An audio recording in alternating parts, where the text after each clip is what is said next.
The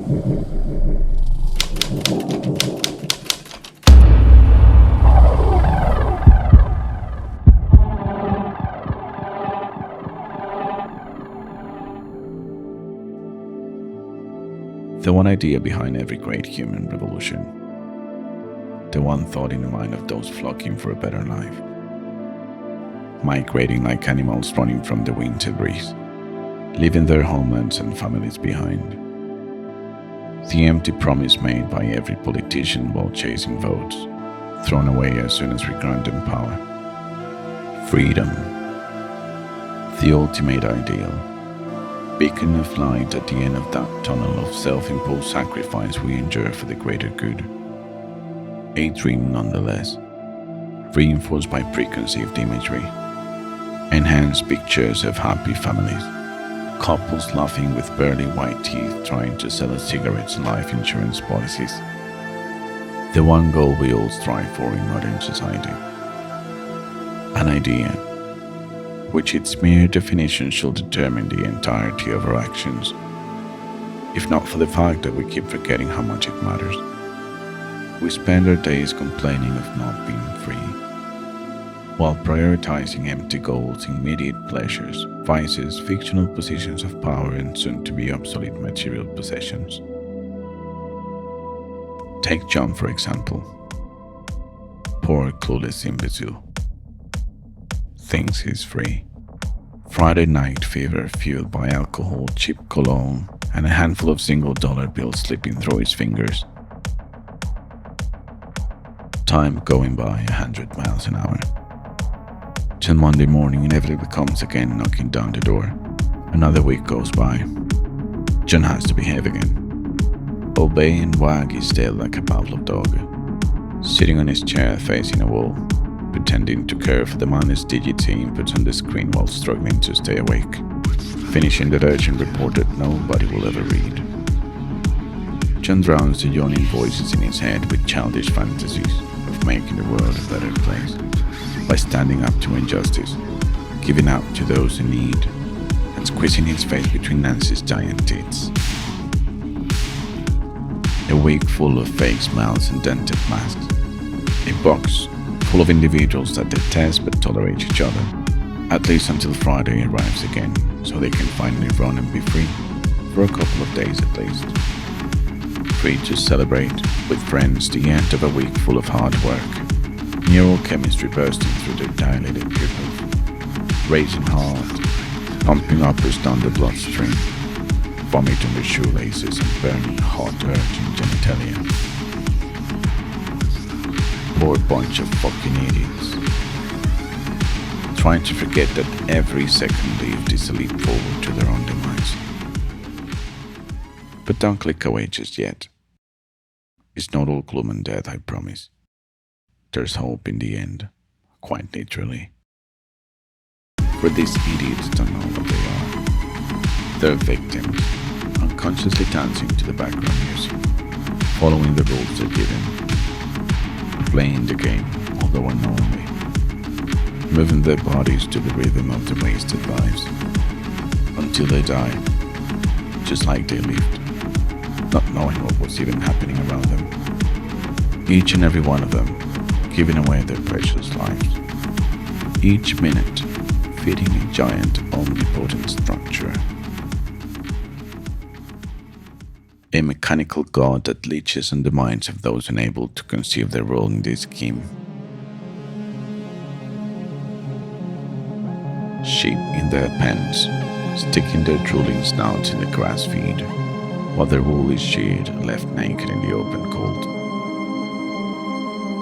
A structure of physical and digital panopticons, stalking sentinels with millions of tentacles and spine eyes, watching every movement, rating how well you adhere to their norms in a 1 to 5 star system, publicly shaming and punishing those who dare to break their laws, preemptively intimidating those who silently plan to act contrary to what is ordered. The structure reigns almighty, preserving itself through data, reshapes and grows stronger with every interaction, institutes idols and beacons of influence to parrot its artificial thoughts, reinforcing those ideas injected into your brain since you were born, teaching rhymes, texts, and prayers to your children when they can't even understand the words they're being forced to recite.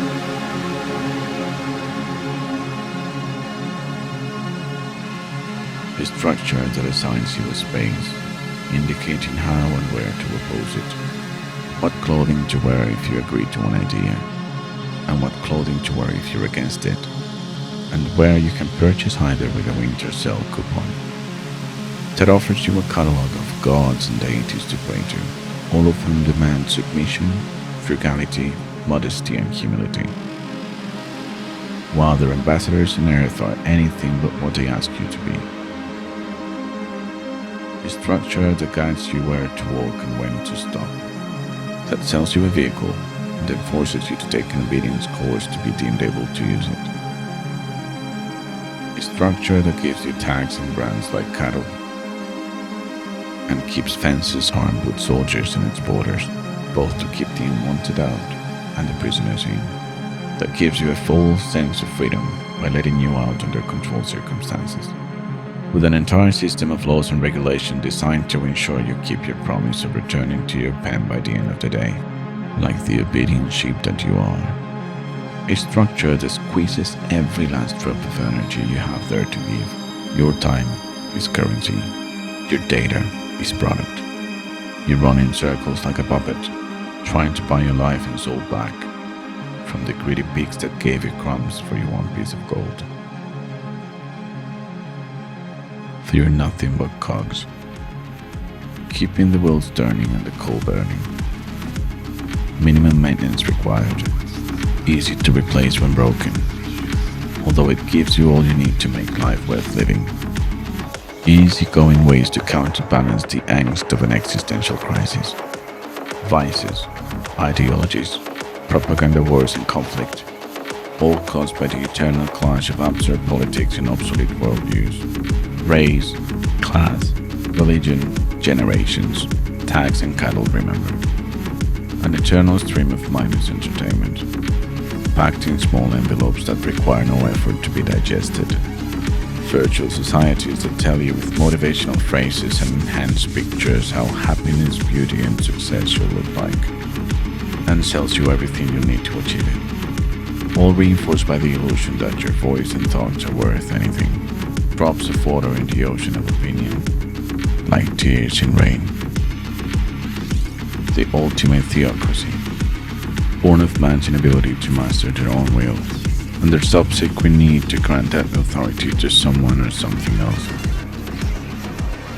Greater power, omnipotent and suspiciously invisible. A power that knows what is best for everyone, and immediately demands for blood and sacrifice to quench its thirst. It then anoints another man as divine ambassador, king and ruler, enlightened emissary of God's will, guiding mankind since that sudden day when Hammurabi was granted the law directly from the hands of Marduk. Countless wars have been fought, brothers and sisters slaying each other, soaking the dry lands with their blood and entrails, crying for the fallen, wielding swords and cannons while the air reeks with the muddy stench of the neighbor's battered corpse, broken skulls and splintered bones across the field, dying under the commands of their king, same god with a different name and banner. Tragedy left an army of sensitive, conscious souls, willing to stand up to the world and criticize its stupidity, dancing with reason, endless nights flirting at the edge of insanity, trying to break the code of the mysterious human will and the process of claiming authority on our actions.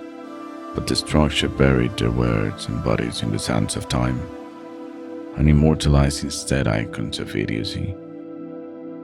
God is not dead. It has merely changed its face.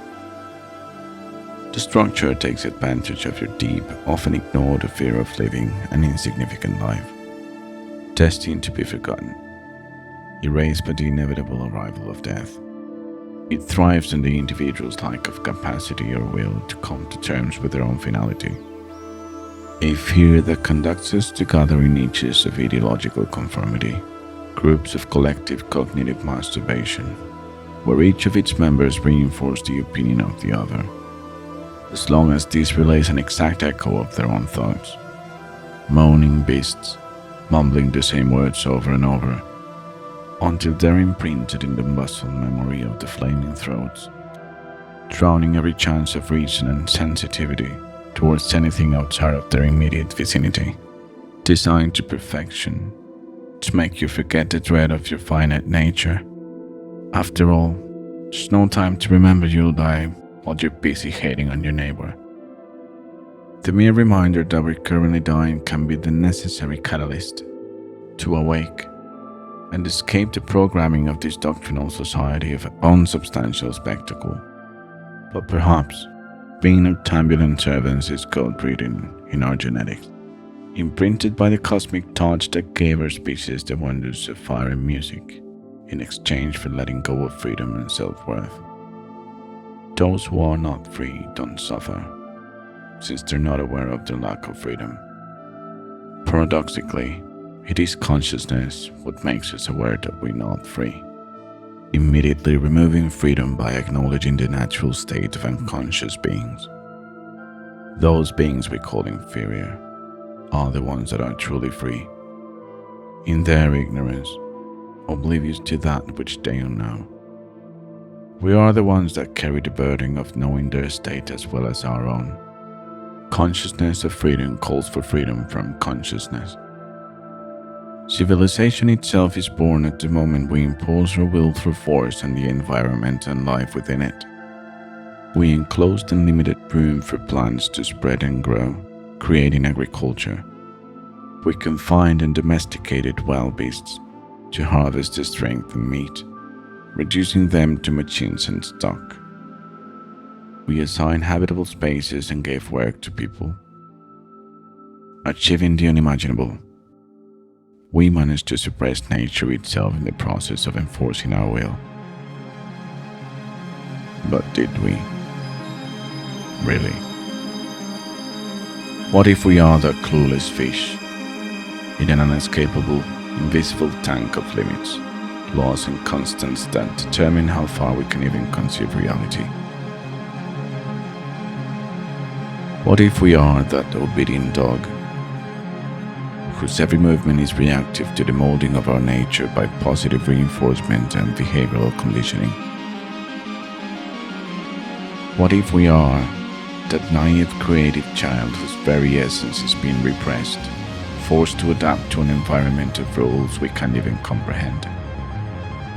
Perhaps with that foolish, stubborn consciousness, which created, in its delusions of wisdom and understanding, a perfect prison of norms and rules, fitting a structure of infinite authority, an omnipresent, omniscient, omnipotent master which we cannot escape, a giant that feeds on our broken spirits, that gives us in return small drops of sweet ephemeral pleasure, making us forget that one simple truth, that each and every one of us is going to die.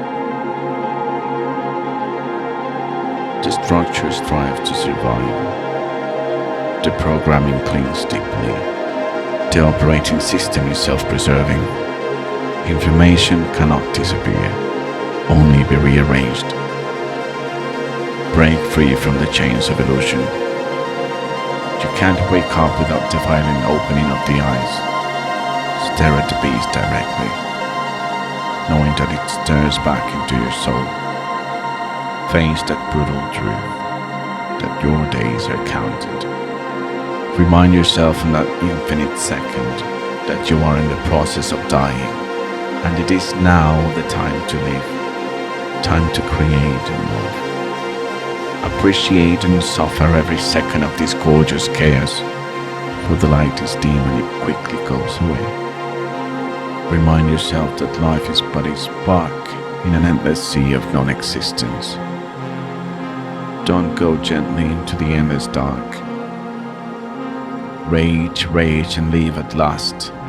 Stand up from your knees, face the sun, and make your way. pursuit of freedom.